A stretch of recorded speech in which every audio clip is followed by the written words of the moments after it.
ada balada, ada aspek Marsnya. Jadi kita mulai dengan kegagalan. Ada pepatah Latin bilang begini, qui bene cantat bis orat. Siapa yang bernyanyi, dia berdoa 2 kali. Lawannya, siapa yang marah-marah, dia berbohong kali-kali.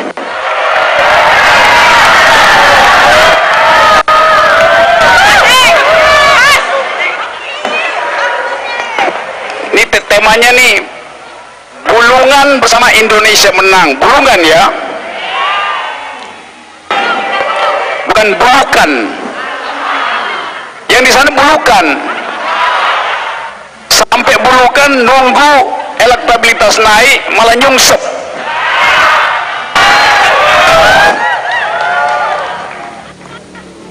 Dan tema ini tema yang masuk akal dan bermutu. Sarasehan akal sehat. Sarasehan itu namanya kolokium dalam bahasa Latin.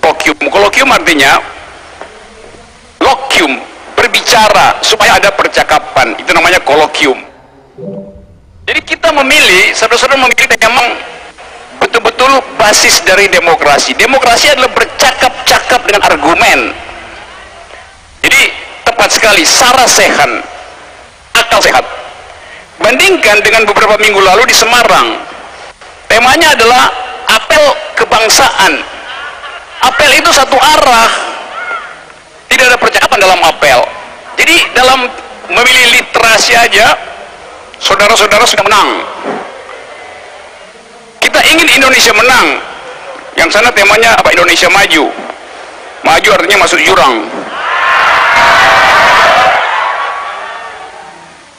Ya pasti masuk jurang lah.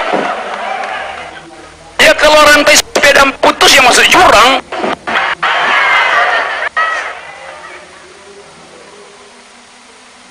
Saya dengar debat Jokowi dan Pak Prabowo, dan yang diingat oleh pers bukan narasi Pak Jokowi tentang ide pertahanan, ide diplomasi, ide hubungan internasional. Yang diingat kata kunci itu tuh, rantai putus.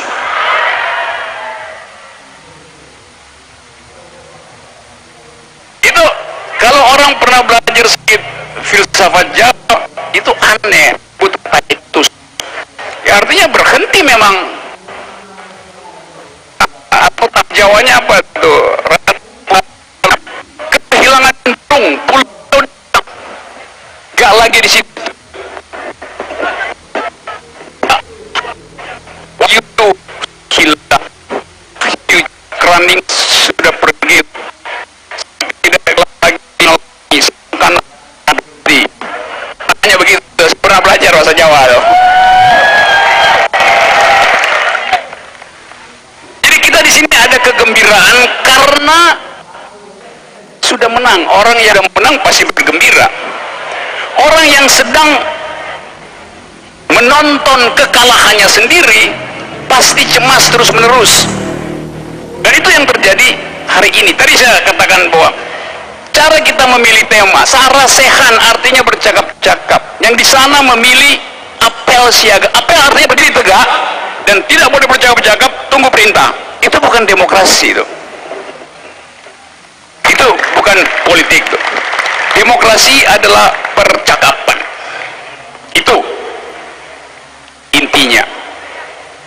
Sekarang kita tidak melihat percakapan itu karena kita dibelah dengan fanatisme.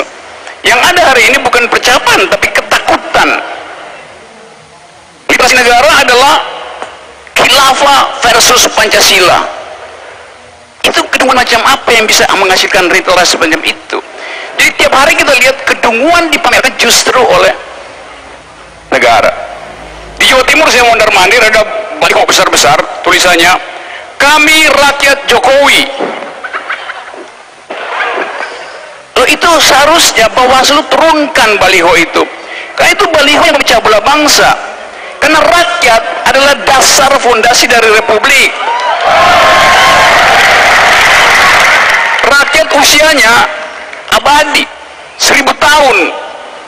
Sepanjang hidup republik, sepanjang itu hidup rakyat. Sementara presiden usianya tinggal sampai 17 April, tinggal 2 minggu. Jadi kalau disebut kami rakyat Jokowi, kalau beliau pulang ke Solo, apa seluruh rakyat ikut ke Solo? Sesat dong Solo. Jadi itu yang kita sebut, bahkan memilih tema tidak dibasiskan pada akal sehat. Boleh mengatakan kami fanatik Jokowi, bagus betul. Kami pendukung Jokowi, oke. Kami hidup mati Jokowi, terserah. Tapi jangan ucapkan kami rakyat Jokowi, karena itu menghina konstitusi. Karena rakyat lebih panjang usianya daripada presiden.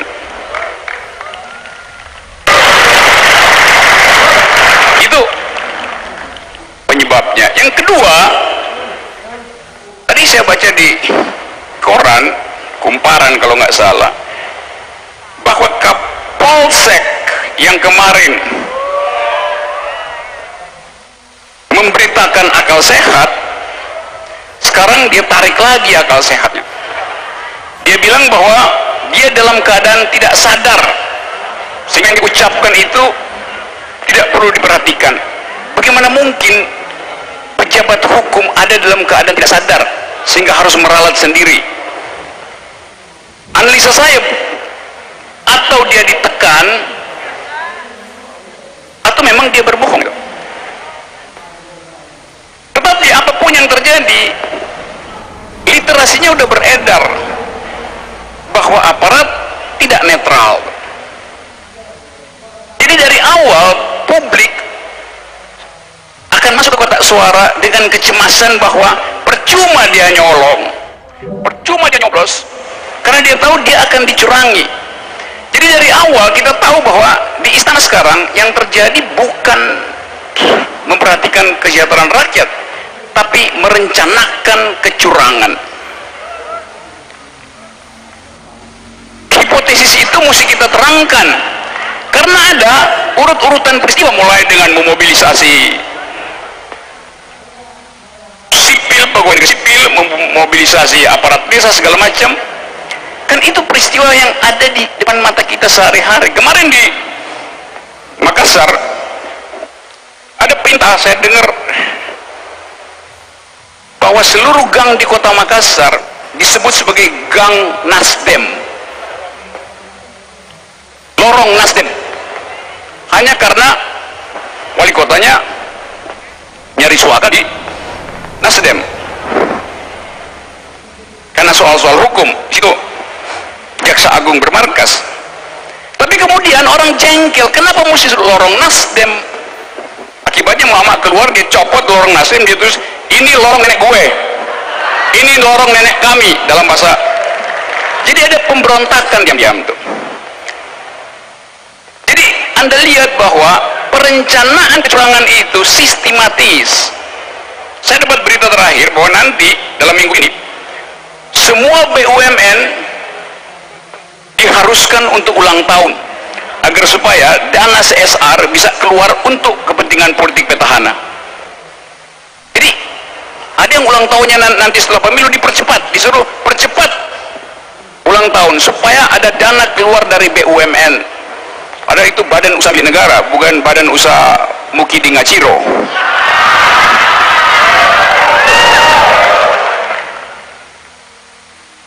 Jadi itu yang sedang kita hadapi hari-hari ini. Yang berikut kita bisa baca kecemasan dari petahana setelah Kompas memperlihatkan kurva yang terbalik. Itu mungkin yang menyebabkan beliau marah-marah di Jogja. Kenapa? Karena sementara ini, selama ini seluruh surveyor istana, namanya LSI, Lembaga Survei Istana, gitu, mengajukan data bahwa petahana sudah di atas 60%. Tiba-tiba enggak, baru 47 sekian, atau CSIS bahkan bilang 51 sekian lah, kita tahu apa artinya. Jadi Anda lihat, selama ini seluruh surveyor istana mempromosikan presiden bahwa dia sedang berpakaian emas, baju sutra. Tiba-tiba ada anak kecil datang bilang enggak, dia telanjang. Anak kecil itu namanya Kompas. Pasti dia marah. Kenapa selama ini dipromosikan bahwa citranya bagus, naik, dan tiba-tiba ada yang bilang nggak benar? Itu sama seperti di dalam teori logika, ada asumsi bahwa semua angsa warna putih, tiba-tiba ada angsa hitam masuk, maka gagallah teori angsa putih itu, black swan. Jadi kita ada di dalam keadaan yang menggelisahkan sebetulnya, karena orang yang sedang kalah, dia akan kalap, akan keluarkan seluruh jenis senjata. Sekarang isu berikutnya, isu golput. Petahana bersikeras supaya jangan golput. Kalau saya bikin analisis, orang yang golput itu, golput artinya evaluasi terhadap kecurangan, dan yang curang itu petahana, karena dia punya seluruh peralatan untuk berbuat curang, birokrasi, intelijen. Jadi apa artinya golput? Golput artinya menolak kecurangan petahana. Jadi golput adalah evaluasi terhadap petahana, bukan evaluasi terhadap oposisi. Jadi kalau orang bilang tanya golput, saya bilang bagus golput, karena golput itu terhadap petahana, bukan terhadap oposisi. Karena oposisi menginginkan kejujuran. Jadi percayalah, akan ada hijrah besar-besaran nanti setelah peristiwa-peristiwa yang menjengkelkan hari ini. Golput itu akan pindah ke oposisi itu. Saya alami itu setiap hari karena saya ada di daerah-daerah setiap hari. Setiap kali saya dari airport sampai ke toilet dikejar oleh ASN membuat foto-foto. Yes. Selalu minta berfoto dengan gaya saya, dengan gaya Pak Rocky apa? Satu tangan masuk kantong. Mereka udah hafal. Setelah selesai dia bilang, kenapa kalian masukin kantong? Karena di kantong gini. Itu ASN. Jadi Anda bayangkan bagaimana mungkin, saudara-saudara, surveyor itu bisa mendeteksi susunan jari seorang aparat negara itu keadaannya tuh. Jadi dia gelisah sendiri karena dia tidak punya kemampuan untuk mendeteksi undercurrent politics. Politik atas bawah nggak bisa deteksi. Oh, tadi ada teman dari UI, Profesor Sungkar ada di sini. Pak Sungkar tadi ada WA. Ada. Oh, Mbak. Oke. Ini profesor beneran dari UI, ada profesor dari Cibitung. Kayak profesor di ILC tadi malam juga dari UI. Dr. Saleha Sungkar. Oke, terima kasih Ibu Profesor.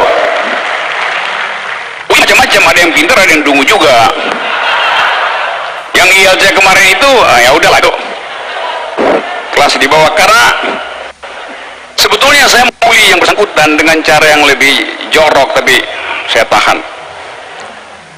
Karena modalnya adalah kamus.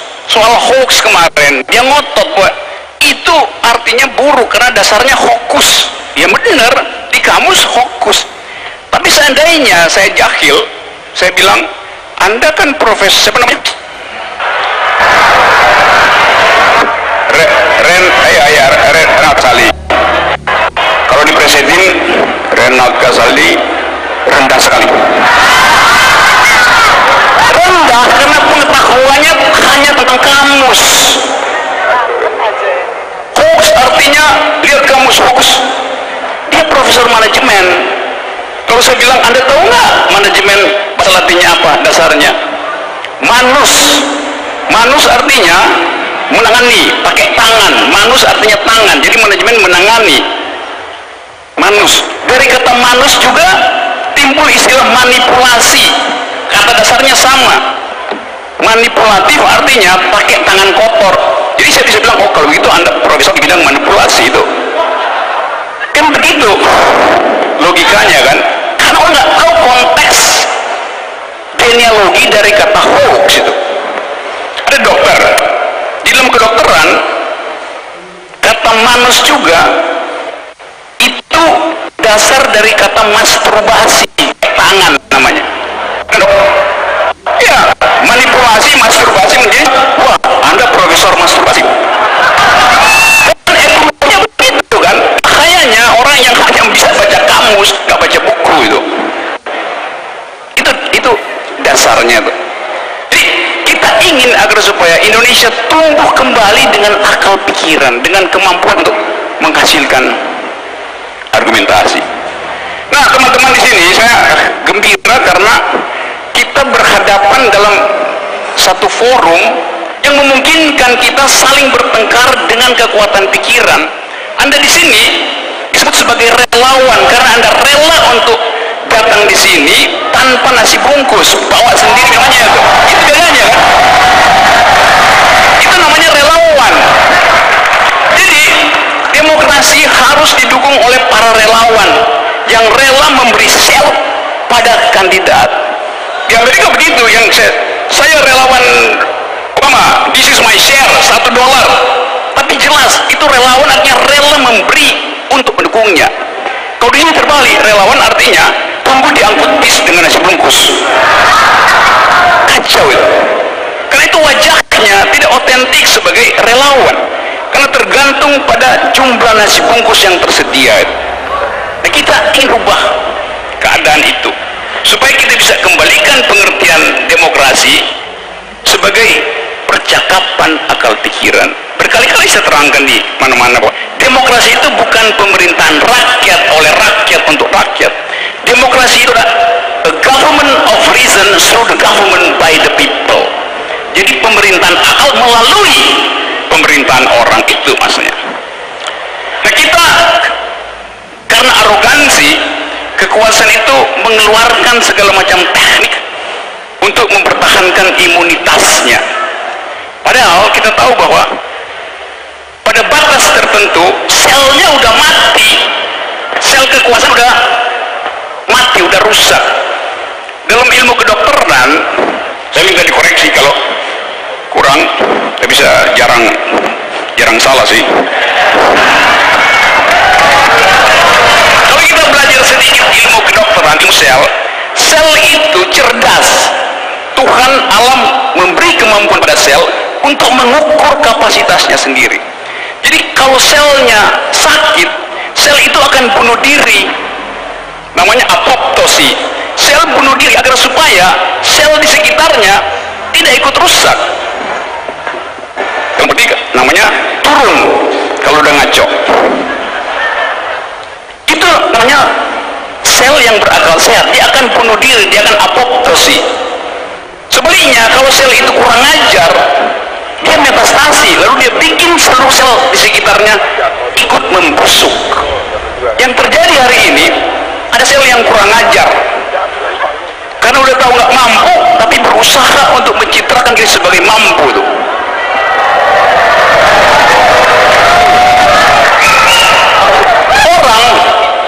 Orang itu kalau dia mampu, dia nggak memerlukan kamera karena wajahnya akan mencerminkan, akan bercahaya karena otaknya. Wajah itu bercahaya karena otaknya ada isinya. Kalau wajahnya nggak bercahaya, artinya otaknya nggak ada isinya. Supaya wajahnya bercahaya, dia citrakan dirinya seolah-olah berisi. Karena itu setiap hari mesti ada kamera di sekitar dia tuh.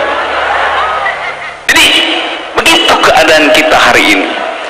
Sekali lagi kita ingin ubah politik ke depan supaya dihasilkanlah negeri yang berakal sehat. Karena itu saya ingin agar supaya TPS itu dijaga 27 jam sehari sampai ditutup resmi oleh KPU. Karena disitulah potensi manipulasi itu. Benar bahwa ada pengamat internasional yang akhirnya diizinkan, tetapi internasional hanya diizinkan ada di Jakarta, padahal sumber dari kekacauan dan kecurangan itu ada di daerah. Jadi seolah-olah nanti kalau Jakarta beres, daerah juga beres. Itu teknik-teknik perencanaan kecurangan. Nah, buat kita yang wajahnya bersinar hari ini, tahu bahwa kemenangan tak mungkin lepas dari genggaman. Saya bisa pastikan itu. Tapi kita mesti ingat bahwa tugas kita bukan sekedar mencapai kemenangan di 17 April nanti. Kita ingin agar supaya dieratkan ulang tulang yang retak, kehidupan berbangsa yang pecah yang disebabkan oleh arogansi. Jadi tolong sediakan dua energi yang tersisa. Pertama adalah energi untuk memastikan bahwa tidak akan ada kecurangan di TPS, namanya kita sebut energi kemenangan. Dan energi kedua adalah energi untuk menghasilkan ulang keakraban bernegara tuh. Itu setelah 17 April. Energi pertama disebut sebagai right, hak untuk memperoleh pemilu yang bersih. Jadi kalau kata lagu itu, stand up for your rights, berdiri demi hak. Jadi pastikan bahwa hak kita untuk memperoleh pemilu yang bersih terjadi di 17 April. Energi kedua namanya kindness, kebaikan hati. Karena hati bangsa ini dirusak oleh virus yang namanya ngaciroitis. Itu harus dipulihkan dengan kindness, dengan kebaikan hati.